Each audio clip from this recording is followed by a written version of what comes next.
All right, Nuggets fans, welcome into Pickaxe and Roll, brought to you by our good friends over Nowhere. I am your host, Ryan Blackburn at NBA Blackburn on Twitter, part of the Mile High Sports Podcast Network, and I am here.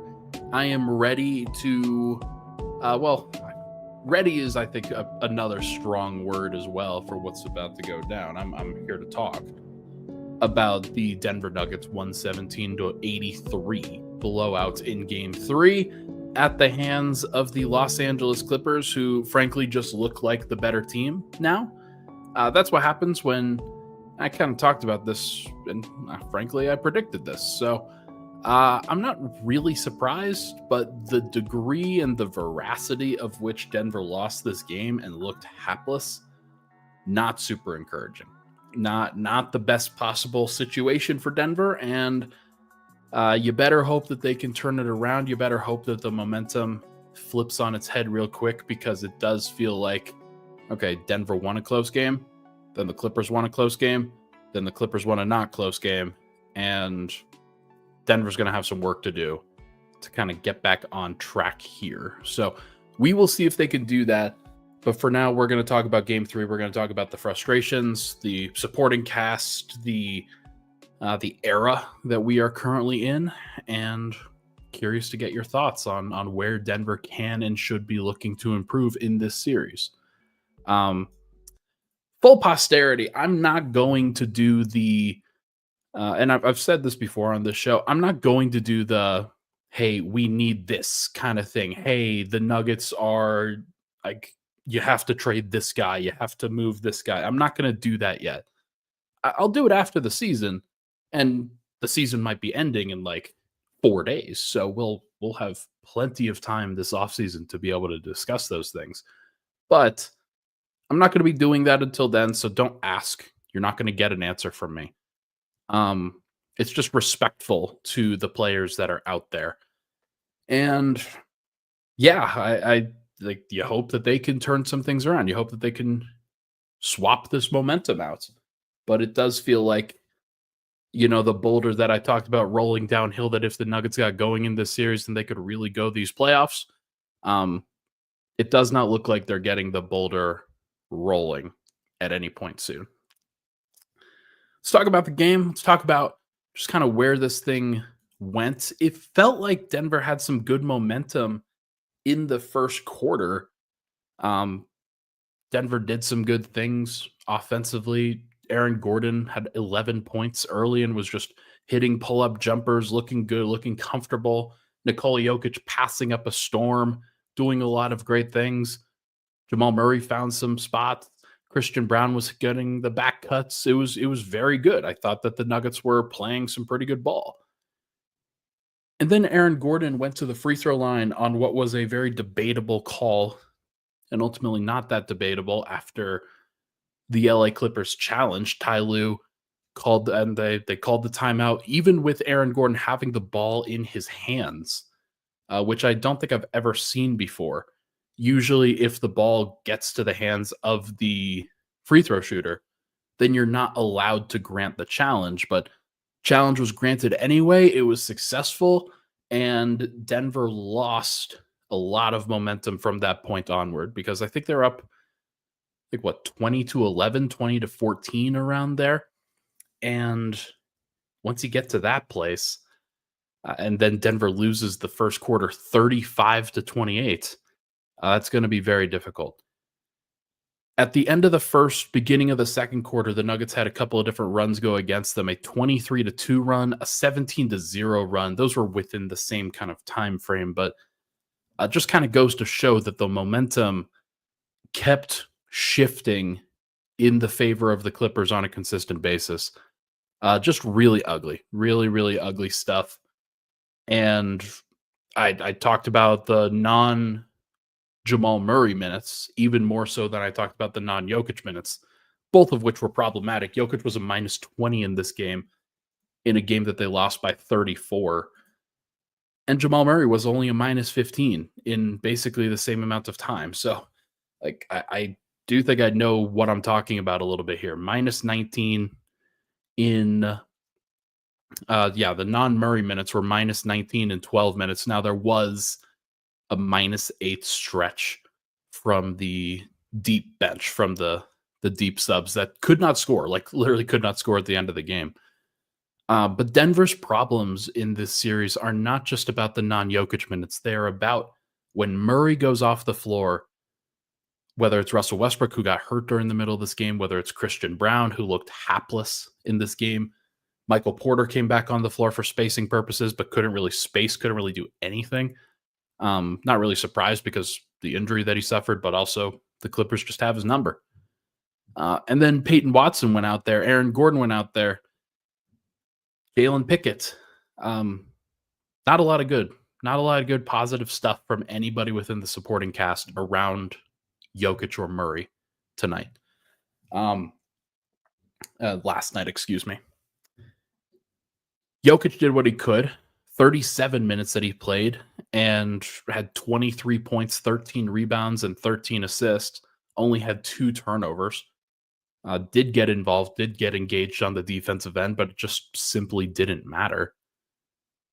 And then Jamal also had 23 points. He had only 4 assists, but he's not as much of the playmaker in these situations. But I thought he played a pretty solid game overall, too. I thought between Jokic and Murray, the Nuggets actually had a pretty good mix with those two guys. You want your best 2 players to play well in these situations. And they did. Like, I honestly thought that they played pretty well. It just kind of comes from not having enough when those guys either go to the bench or those guys are facing a matchup where, like with the Clippers, they're just guarding the 2-man game with 3 different people. And that's become pretty evident from watching 3 different games. The Clippers know that they can just sell out away from some of Denver's role players. Like even Michael Porter and Aaron Gordon to some degree, they'll try to hold on to those guys. They'll try to keep those guys down. But if they're prioritizing, like, yeah, they are not going to prioritize those guys over stopping the Jokic Murray 2-man game and forcing those guys to pass, forcing those guys to be disrupted.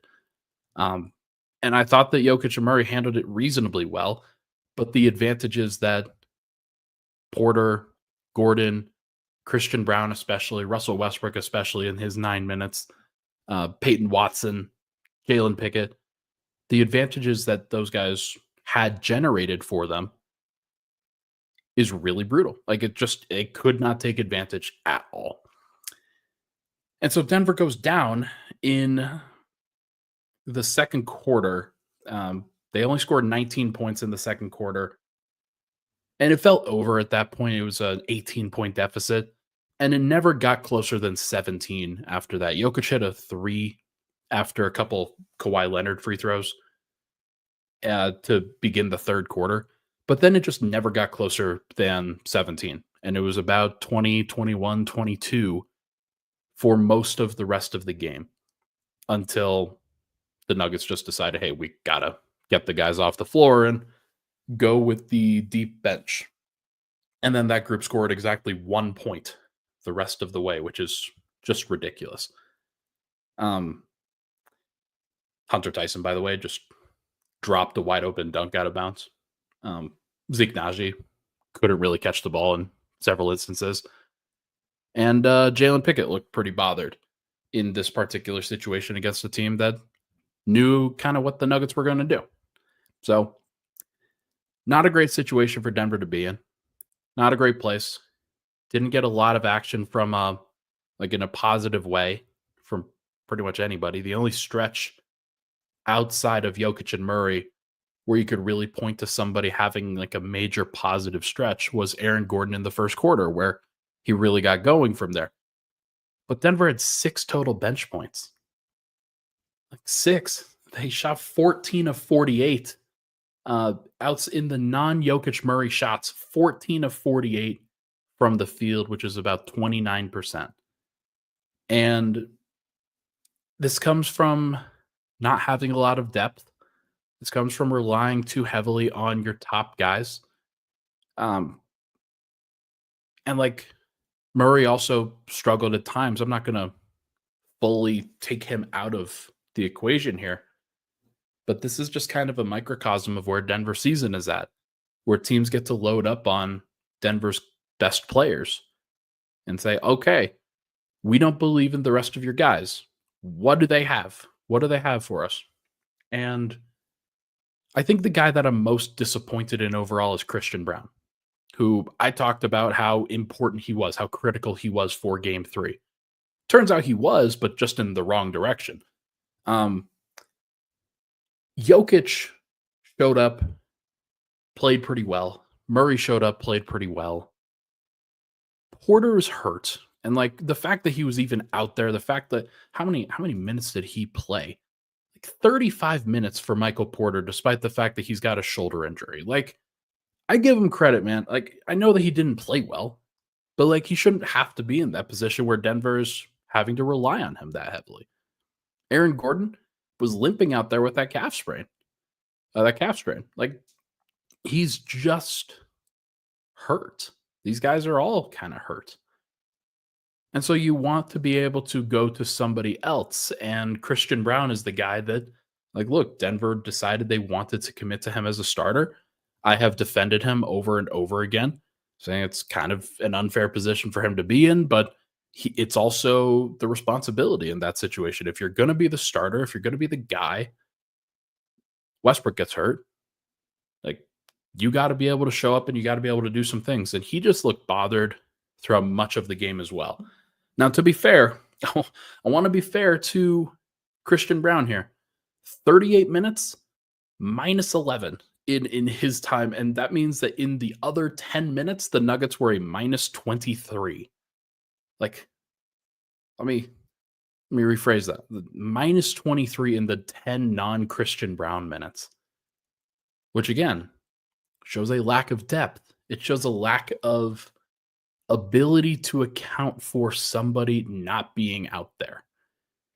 And so Denver has put so much into their starting group, so much into, like, over the course of the KCP years, we're talking about best starting 5 in the NBA, best starting 5 in the NBA. Well, they don't have the best starting 5 in the NBA anymore. And they also don't have a great bench. And when Westbrook gets hurt, he didn't play well before then, but like, it's hard to really blame him for 9 minutes. I'm not going to do that. But like, Jalen Pickett's out there because like Denver doesn't have another shooting guard option. Julian Strawther was playing for the entire regular season, now can't really be trusted in this situation. Peyton Watson, Denver spent a lot of time trying to get him to see that he needed to fill a role in this playoffs, in this for this roster, for this team. But they kind of need him to be the talent guy. They kind of need him to break out a little bit, to be able to do some stuff off the dribble. And there are some fundamental issues that Denver has, and especially kind of around Jokic, that they have that is not entirely the rest of the supporting cast's fault. It's why a lot of these guys, when they leave, are good. Maybe not guys like KCP and Bruce Brown, but some of the other young guys where they will go and flourish in a new situation. They'll go grow. They'll prove that they are NBA players. Denver has those guys conform. Pass the ball to Jokic. Don't take shots outside of your purview. Don't do too much. Just let the best player in the world run things. But they can't. I have some fundamental things that I believe have changed in how to build the best championship team around Jokic. Denver's got to let those guys get reps during the regular seasons going forward. You cannot, I repeat, you cannot pigeonhole them into just playing Jokic ball, because this team is clearly not good enough at just playing Jokic ball. They needed to have a different way that they could approach it. And maybe they're just not talented to do that, talented enough. But it's really tough. Denver's in a really, really tough situation right now. And I kind of believe that the very little help moniker, it's a Calvin Booth problem for sure. Like, he did not necessarily do the right things, it was a Michael Malone problem in that he didn't necessarily put the young players into a position where they could grow. He just wanted them to kind of fit into this box, fit into this role around what Jokic and Murray are doing, things like that. And to me, it's kind of a self fulfilling prophecy where, yeah, Denver's current core has declined. Murray, I think, is kind of held fast in terms of the offensive stuff, but defensively, he's worse. Porter's just worse overall. Gordon is kind of trending in that general direction. And Denver just doesn't have anything to replace them. And so you kind of get what Calvin Booth was trying to do, but he just did it in the worst possible way. So this is a really, really difficult place for Denver to be. And on the other side, I'm going to talk about like, hey, is this the beginning of the end? Is this actually, it feels real for the first time in a long time. Is this the beginning of the end of a Nuggets era? We'll talk about that on the other side of Pickaxe and Roll.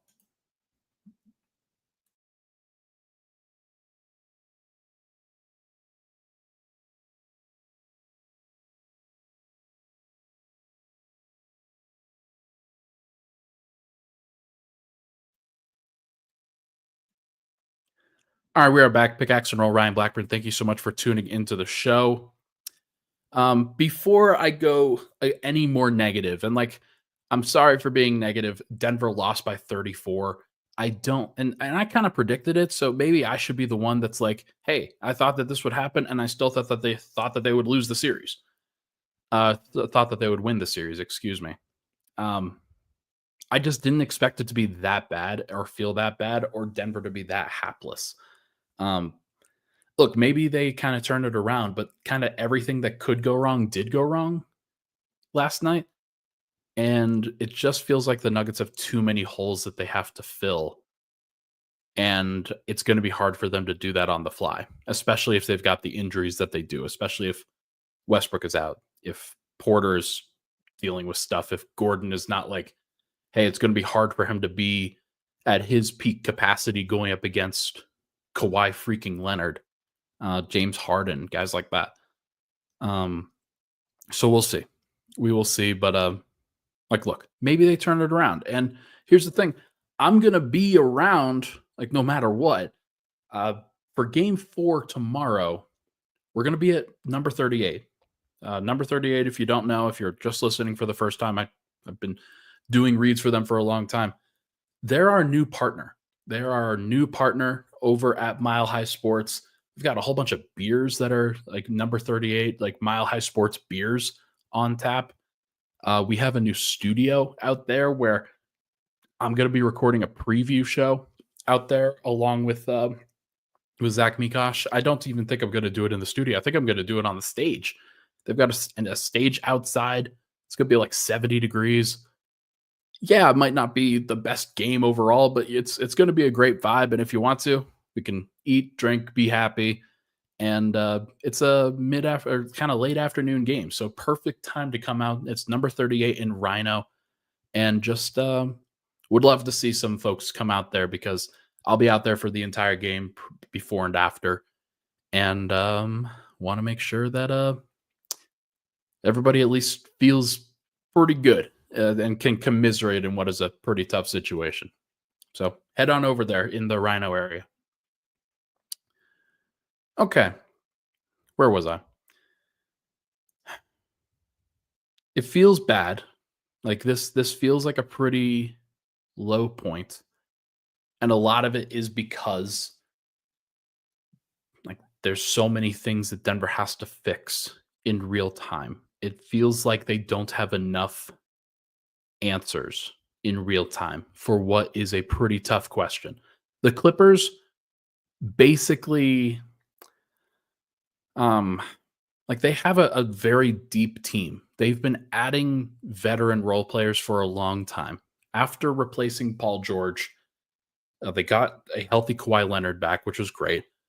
They had Norman Powell already and elevated him into the starting lineup, but they added this offseason Chris Dunn, Derek Jones Jr., Nico Batum, who was playing for the Sixers, but then he was like, please come back. And Batum said, sure. And then they also added Ben Simmons during the buyout stage. And lo and behold, like, hey, maybe some buyouts do have an impact. Maybe they can play an impact in a playoff situation. Denver's buyout candidate was Reggie Jackson from the LA Clippers, and that one didn't work out nearly as well. So, yeah, Denver right now, they're operating from a disadvantage because the bench that they're currently throwing out there is Russell Westbrook, who was a Clippers castoff, DeAndre Jordan, who like can't really play consistent minutes against somebody like Zubats anymore. Um, Peyton Watson, who Denver should be trying to put into a situation where he can develop into the next starter for Denver, but I don't know if that's going to happen. And I don't know if what Denver's going to do. And Jalen Pickett, who Michael Malone and Calvin Booth fought over for the entire last 2 years.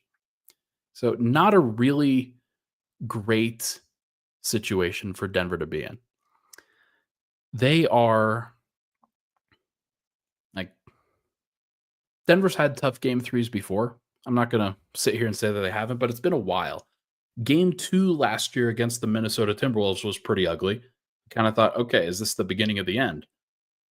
But not like from a like that was from a series perspective, not like from a you have to change everything kind of perspective. Denver, and I think everybody still thought, okay, with KCP, with a variety of the players that they still have in tow, you just got to make some small tweaks. It'll be okay. Because for that entire season, Denver was playing like a championship contender. And then this year happened where Denver like has not played like a championship contender or anywhere close to it for the vast majority of the time. And they fired their coach, fired the GM, and now it looks like they're on their way to losing in the first round. And so is this the beginning of the end for this Nuggets era? Like, that's a scary question. Yesterday we got the news that Will the Thrill Barton, was retiring from the NBA. He's been out of the NBA for a couple of years now, but got news that he was retiring officially. And it was like I saw a compilation from Dunk Comp on social, and it was just beautiful and showed a lot of the highlights and a lot of the moments. Will Barton became a Nugget back in 2015 and was here until 2022. And it just goes to show, like, he wasn't a part of the title victory, and people kind of soured on him at the end, but how long was that era of good Nuggets hoops, of good basketball, of him just being a part of it and being a really great element of it? It wasn't perfect. He was a six-man, kind of floating in between six-man and starter, probably overcast to be a starter, but still a very good player. And now he is gone. And Denver, like, we're at that place now where things are just kind of aging. Jokic is 30. Jamal is he's like me, he is still 28, but I would say that it's more likely than not that he's going to be on the downward trajectory of his career and that this is closer to his peak. And I don't know how much more he has to give from a skill perspective and athleticism perspective. And just he's been in the league for 9 years. Michael Porter, Aaron Gordon, these guys have been with Denver for a long time. Gordon traded, obviously, 4 years ago to become a member of the Nuggets. But before then, he had 7 years of time with the Orlando Magic. So, like, Gordon is now towards not the twilight of his career, but the late stages of his time as a starter. And so you start to really put these pieces together and where Denver is at. And I remember at the beginning of the year, I said something that like resonated with some people, but also some people hated. Denver was at their half-life as a contender. And so when you're comparing something to like uranium or whatever, not necessarily awesome, but what I meant by that was that things degrade pretty quickly once you kind of get to the half-life and you get to the point where, okay, you were very effective for a while. You were able to kind of pick some things up for a while. But now that things aren't perfect, now that the athleticism isn't there, now that the spark isn't fully there, the belief isn't fully there, how do you recreate it? Can you recreate it with the same guys? Are you going to be able to fully commit to this thing? And I think the Nuggets are coming to grips with that. Premium in the comments says they should have upgraded the roster. I agree. I've been lobbying for that for multiple years. I just don't think that you can sit on your laurels. And I think that Denver, over the course of the last 2 seasons, has been trying to get back to the place where they were in 2023. But the rest of the NBA has gotten better than that. OKC is a better basketball team than the Nuggets were in 2023. Now, could Denver have won? Maybe. We don't know. But what I do know is that Denver has not gotten back to the place where they were in 2023, and the rest of the NBA has gotten better. And so the gap that you're now starting to see is pretty ugly. And the Nuggets don't have a lot of future flexibility. They do not have a lot of assets. They do not have a lot of players that you want to commit to for the next 5 years. You going to bet on everybody for the next 5 years? Probably not. So it's tough. Like, people talk about the Levine trade. I thought that the Levine trade would be at least a good jolt of energy for Denver, but I'm not going to sit here and say that it would have been the difference between winning and losing this series. Maybe it would, maybe it wouldn't. But I do think that thinking in those creative terms of being willing to try something was something that the Nuggets and Josh Kroenke specifically just weren't willing to consider for too long. And it's why I wouldn't be a good GM. It's why I wouldn't be a good decision maker, because I'm a little bit too transaction happy. I'm definitely somebody that would not be happy sitting on the laurels a little bit. And maybe that would have served in this case, but it probably wouldn't have served in others. If you make the wrong move and you set yourself back, then where do you go? Like, so it's not perfect. And I believe me, do not try to give me any more credit than I deserve. I don't deserve any. We could just see this coming, right? You just see this coming. And now, because Will Barton he had a full career, basically a full career in Denver. And now he's gone. And I think you have to start looking at what it looks like for Denver in the next version of the Nikola Jokic Nuggets. And you have to ask yourself, can Denver build a great team around Nikola Jokic again? I don't know the answer. Like, that sounds dark because, like, Jokic is great. Jokic is awesome. The way the CBA works right now, the way the roster building situation works, Denver's going to have to get a lot of things right that you wouldn't expect them to get right in order for Jokic to win a second title in Denver, in order for the Nuggets to win a second title themselves. And maybe they can. You have to take advantage of a bad GM. You have to put yourself into a situation where, like, I don't know. I'm talking too much on the I'm talking too much about the sad stuff. Here's the thing. I did think that Denver would lose game 3, and I also did think that they would win the series. I'm kind of going back on that now because I don't necessarily know what Denver can do going forward in this series. But who knows? Maybe Michael Porter shoots well. Maybe instead of 1 of 6, he shoots 4 of 6.